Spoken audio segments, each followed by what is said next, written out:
Aí, gente, vem o último carinha aqui, o chamado Heisenberg. O Heisenberg,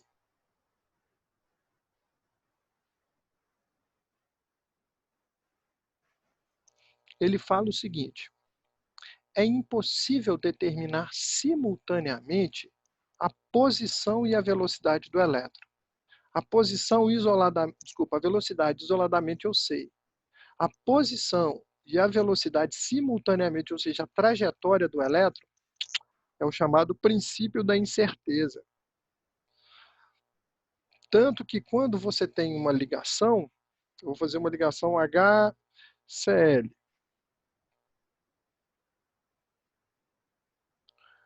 Como o cloro é mais eletronegativo, esse elétron é deslocado. Então, esse elétron ele aproxima do cloro.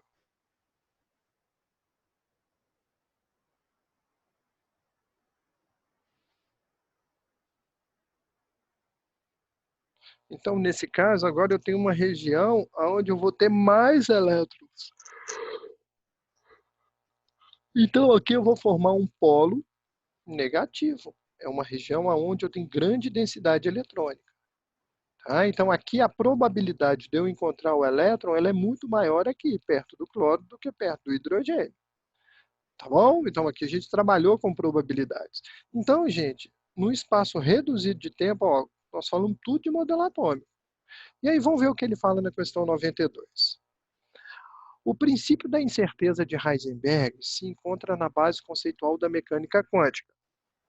Então, vamos lá. O que Max Planck falava na mecânica quântica em linhas muito superficiais? Alguém me ajuda aí?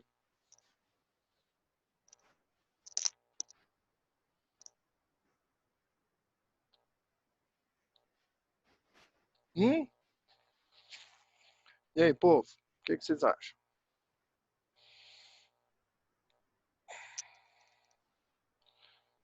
Camille, na mecânica, na física quântica, ela reza o seguinte: quando um corpo absorve energia, ele absorve essa energia em forma de pacotes. Ele não absorve tudo de uma vez. Então, o que acontecia com as ideias de Bohr era o seguinte: o elétron absorve um pacote de energia, ele salta. Se ele absorve mais energia, ele dá outro salto. Tá? E isso é muito interessante. Deixa eu só fazer uma coisinha aqui. Deixa eu apagar isso aqui. Como está gravando, fica mais fácil. Então, nota. Se na hora do teste lá, desculpa, do simulado, vier para vocês algo assim, ó, desse jeito, ó. Deixa eu apagar aqui, tentar fazer uma outra coisa.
Ô, gente, ignora isso aqui é 5, tá?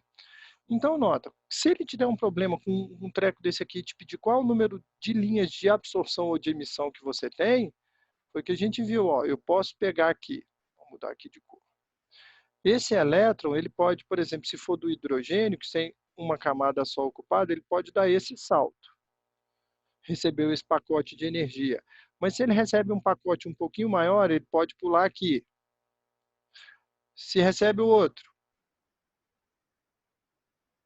tá vendo? Então, ele tem os valores já pré-determinados.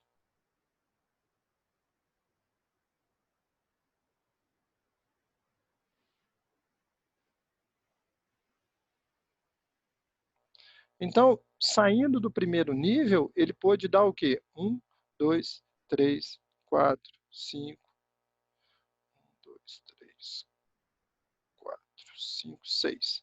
6 saltos. E se sai do segundo nível? Se ele sair do segundo nível, ele pode dar esses saltos.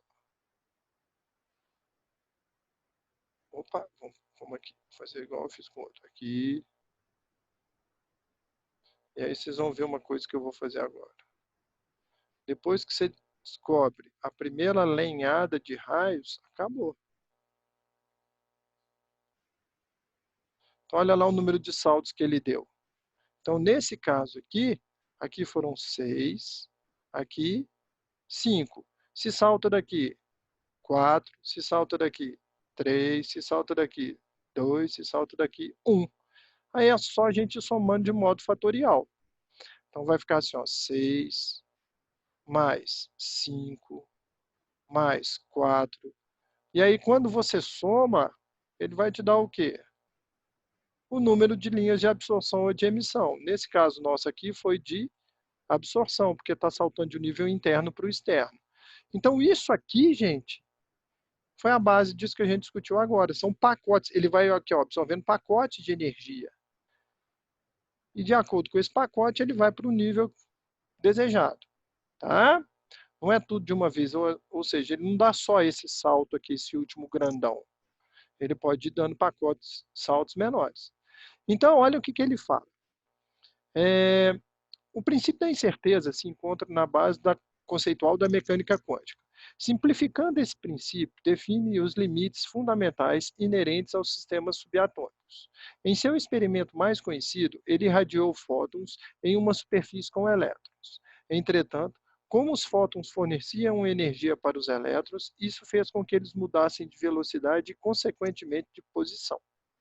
Considerando o experimento descrito, passou a considerar no modelo atual a existência de, então, segundo Heisenberg, eu vou ter o quê?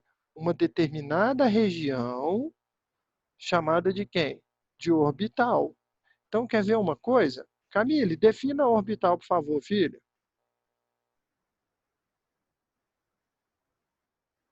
É o local onde tem a maior probabilidade de encontrar um elétron? Então, tá vendo que não é uma coisa certa, Aline?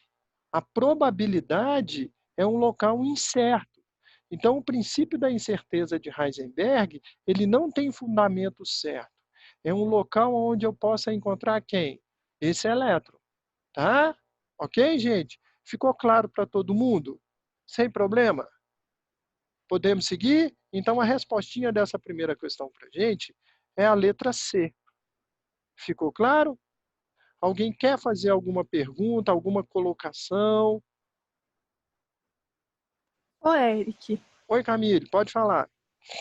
aqui, eu tava lendo umas redações outro dia, e aí eles falam de um princípio de um cara. Eu vou escrever aqui no chat o nome do princípio. Tá, Não é do princípio, é um experimento. tá bom. E aí eu queria saber se esse experimento que esse cara fez, ele tem a ver com esse princípio tanto da incerteza quanto da dualidade? Tá. Só um Manda aí, minutinho. que aí eu procuro alguma coisinha, algum artigo ou alguma aula que eu tenho aqui e eu te envio. Tá? Na hora que a gente terminar Tá aqui. bom. Tá bom? Beleza? Mas manda agora, porque senão a gente acaba esquecendo. Então, já acho que já veio, gente. Ah, teoria do gato. Tem. Gato de Schrödinger. É, para saber se ele está morto ou não, né, Camille? É muito legal. A gente pode discutir Gato de ele. Schrödinger. Eu acho que eu tenho algo montadinho disso aqui. eu vou ver aqui e aí eu te envio, tá? É muito legal. Tá bom, obrigada. Nada, filho. Aqui, Camille, aproveitar que você está aí. O que que esse cara cria? Esse aqui que eu acabei de selecionar lá, o Schrödinger. Hã? Você lembra o que que ele criou nos modelos atômicos? Não lembro. Ele cria uma equação, o Camille, que vai o quê? Que vai explicar matematicamente a dualidade do elétron. Ah, é. Quando o Aham. de Broglie ele coloca que o elétron ele carrega energia e massa, o princípio da dualidade, sabe? O Schrödinger ele cria uma equação, sabe? E essa equação ela faz o quê? Ela resolve a dualidade. E aí, Camille, o que que acontece? Surge o quê? Surge os números quânticos. Aqueles números quânticos, eles resolvem a equação de Schrödinger. Tá? Tudo bem, filha? Beleza? Tudo. Respondeu aí? E aí, Sim. essa teoria é muito legal, gente. Depois, se vocês puderem ler também, ela é muito bacana. Tá? Essa teoria do gato. Eu não vou adiantar, não, senão perde a graça. Né, Marco? Mas dá uma lidinha nela depois, e aí a gente volta a discutir. Foi bacana você ter falado isso. Tá legal? Então, bora lá. Vamos agora para a questão número 2.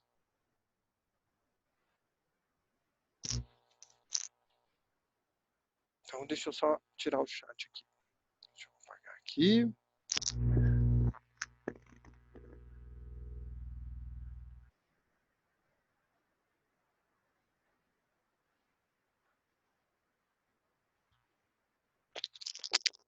Gente, desculpa, eu estava conversando com o Marcelo aqui. Eu estava resolvendo uma coisa. Gente, então, olha só. Queria perguntar para vocês. Gustavo, você entendeu? Aline, Anne, Luiz, vocês entenderam? Vitória, Júlia, David. Aqui já chegou um chat. Então, Joia, quem precisar me chama. Quem tiver sem o microfone aí, pode vir no chat aí que a gente vai conversando, tá bom? Então, vamos para a segunda questão. Deixa só eu apagar isso aqui, porque esse aqui, se eu não apagar, ele passa para o outro slide. Depois a gente pode até fazer um exercício relacionado com essas linhas aqui. Ó. Então, simbora. O número 2, vamos ver o que fala aí o exercício número 2. Gente, o número 2, ele fala de uma situação muito complexa que o país viveu em 1986. Sabe, lá em Goiânia. Eu lembro, isso aqui era novinho, eu lembro disso aqui que foi um pandemônio, um trem muito complicado. Então, nessa questão, infelizmente, a gente vai entrar um pouquinho na matéria da outra pessoa que dá aula para vocês de química. Tá? Então, o que, que a gente vai fazer? Nota o seguinte. Na década de 80, Goiânia foi atingida por um dos piores acidentes radiológicos do mundo. A tragédia começou quando um aparelho de radioterapia foi encontrado em um prédio abandonado, onde funcionava uma clínica. Esse aparelho apresentava césio-137, um metal radioativo envolvido em uma cápsula que, ao ser violada, contaminou e levou centenas de pessoas à morte. Em virtude disso, 6.000 toneladas de lixo radioativo tiveram que ser recolhidas, enterradas e cobertas por várias camadas de concreto. No entanto, mesmo hoje, 30 anos após o ocorrido, e os resíduos terem perdido metade da sua radiação, estima-se que o risco completo só desaparecerá completamente em 210 anos. A massa de resíduos radioativos em toneladas após o risco da radiação ter desaparecido será de aproximadamente, senhores e senhoritas. Então, no nosso problema, ele tem muita informação bacana, muita informação. Olha aqui, vamos começar aqui. Ó. Vamos pegar o marca-texto. Deixa eu ver se ele pega essa cor aqui. Não, aqui não vai marcar. Não.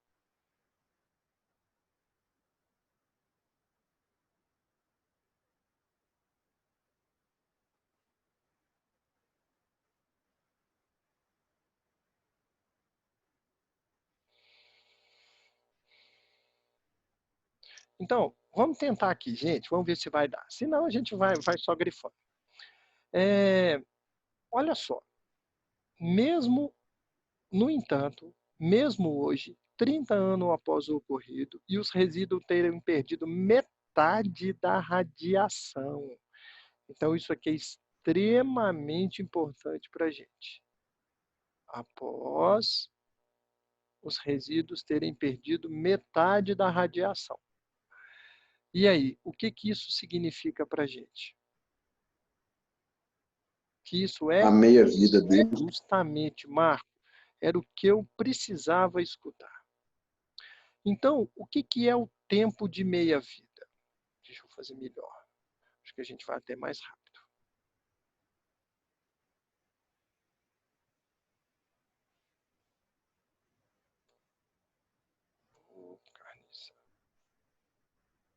O que é o tempo de meia-vida? É o tempo gasto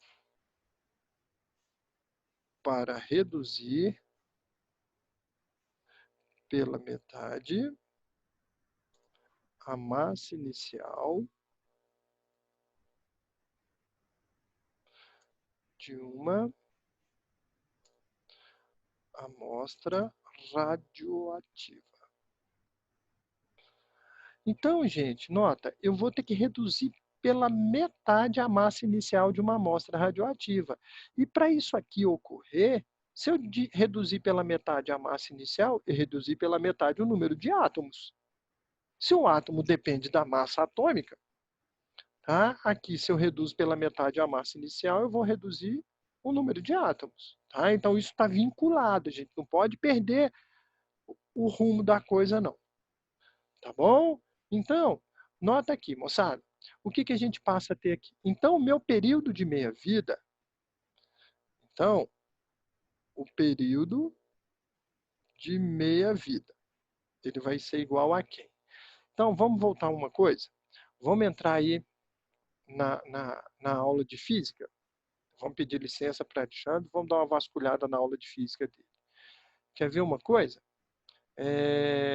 Ô, Júlia, seu microfone tá bom aí, filha? Podemos bater um papinho? É. Então, vamos lá, Júlia. O que é período em física para você, Júlia?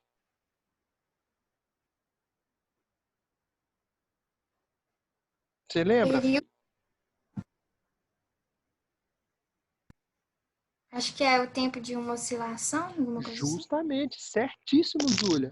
Então, o período é o tempo gasto para a gente completar um ciclo. Por isso que aqui o período, gente, a gente representa por T, T de tempo. Frequência, quando a gente fala que é o inverso do período, é o tempo gasto para completar o quê? Desculpa, é o número de ciclos por unidade de tempo.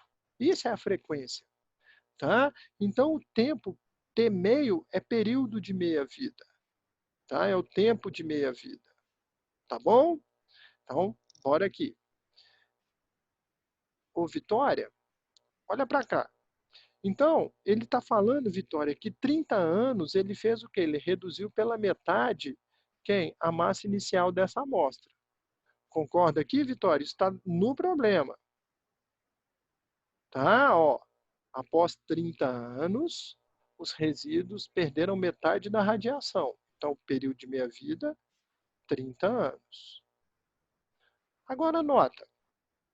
Como que a gente pode calcular isso? Eu posso sair fazendo morrinho, uns desenhinhos aqui. Por quê? Se, por exemplo, eu tenho 40 gramas de um metal radioativo e falo que o período de meia-vida dele é 100 anos. Qual a massa após 400 anos? Então, quantos períodos de meia-vida eu vou ter aqui durante essa trajetória?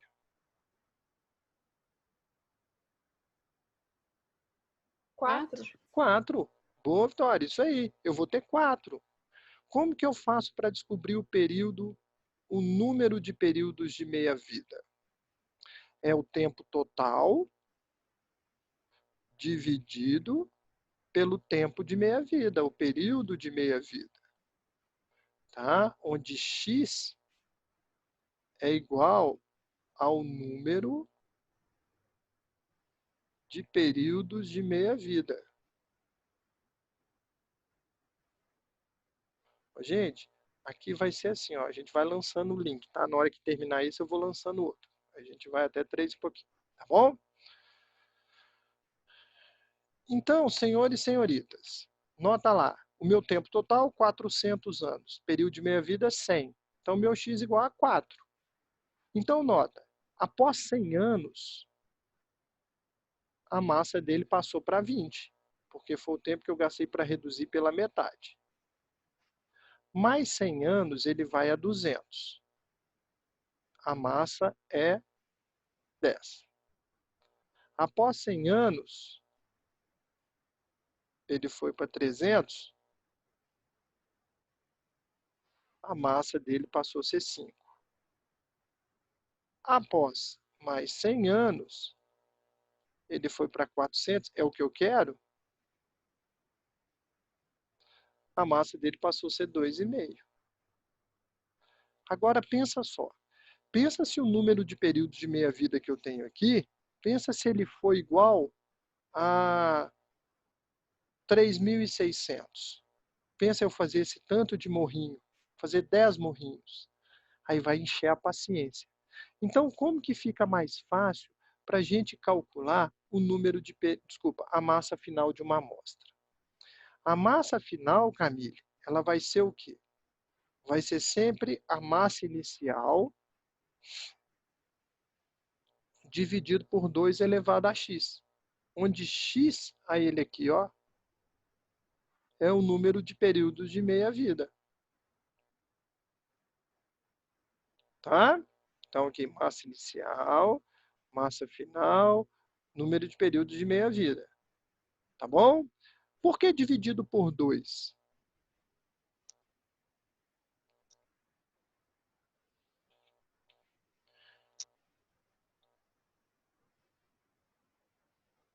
Porque meia-vida é o tempo para reduzir pela metade a Boa, massa? Vitória, é justamente isso.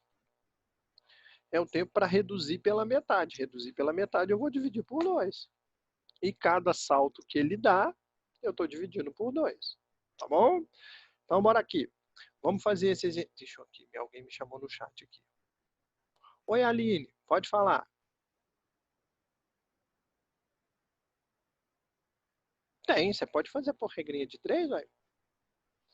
Tá? Se você quiser, a gente pode fazer aqui com você, tá? Não tem problema não, posso sim.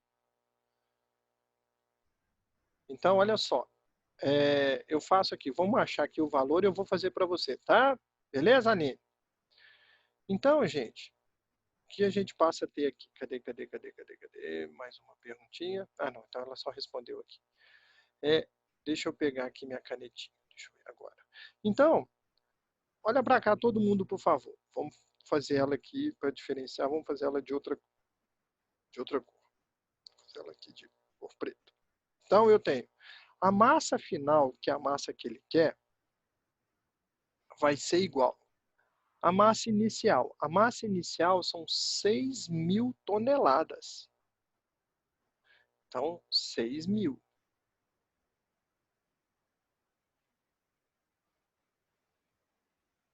E aí eu tenho dividido por 2 elevado a x. Mas o x eu tenho que calcular. Então, o x vai ser o tempo total, 270, dividido por 30, que é o período de meia-vida. Então, isso implica que o x é igual a 9. Então, aqui seria 6.000 elevado a 9. Então, a massa final...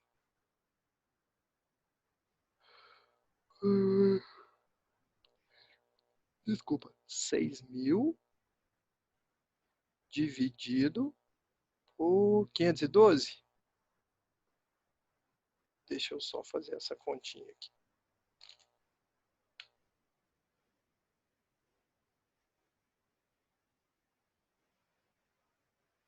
11,718. Então, aqui deu a massa final. Então, como ele falou aproximadamente, já vamos responder equivalente ali. 11,72. Agora, deixa eu só fazer uma coisinha aqui. Enquanto vocês estão copiando aí, eu vou apagar aqui embaixo, tá?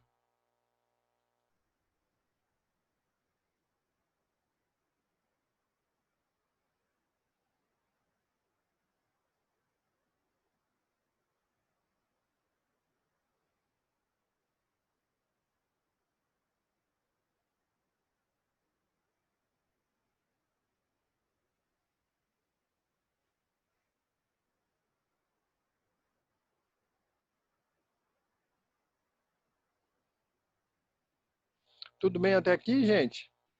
Sem problema? Tudo. Então, beleza. Então, agora, nota lá.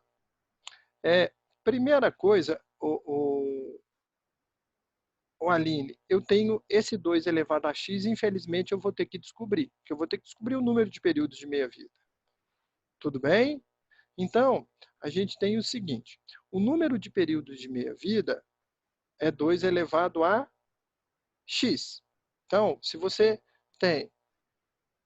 a gente sabe que para cada salto que ele dá, eu divido pela metade, tá? Então, como que a gente pode fazer isso aqui? Deixa eu só buscar a canetinha aqui, que ela saiu. Então, nesse caso nosso, nós vamos ter, então vamos ver aqui, ó, massa inicial é igual a 6.000. Só colocar a Maria Luísa para dentro, é igual a 6.000.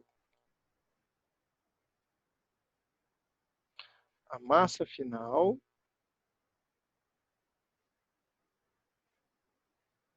é igual a, não sei, vamos descobrir. Bom, e aí, a gente vai fazer o seguinte. Deixa eu ver se eu dou conta de já sair aqui para a gente poder evitar duas regrinhas de 3.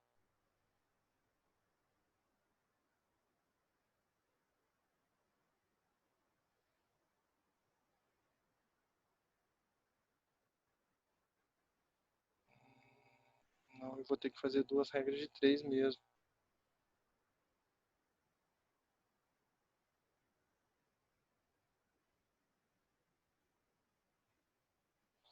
Deixa eu só dividir aqui, fazendo favor.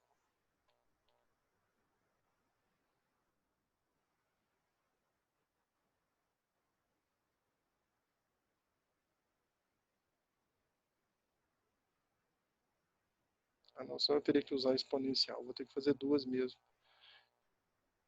Então, meu x é igual a 9.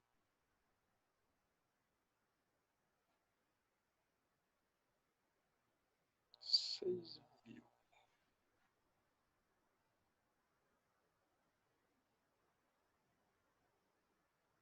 Dá 500. 500 dividido.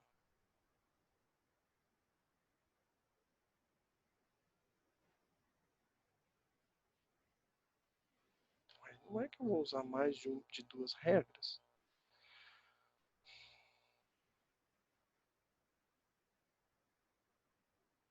Em 30 anos, ele vai para 3.000. Esse aqui eu já adianto, que eu já reduzi pela metade. 270, eu vou ter x. Então, deixa eu fazer inversamente proporcional aqui. 3.000 por 333.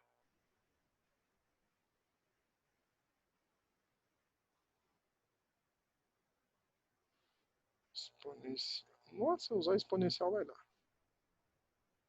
Exponencial disso. Deu certinho. Mas aí, vocês já estudaram logaritmo esse ano? Ainda não. Estudou, Não. Aline, logaritmo?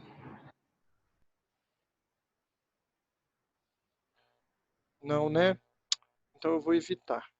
Deixa eu pensar se eu faço um jeito direto aqui para você, porque senão eu vou ter que usar um logaritmo aqui e vai complicar um pouquinho.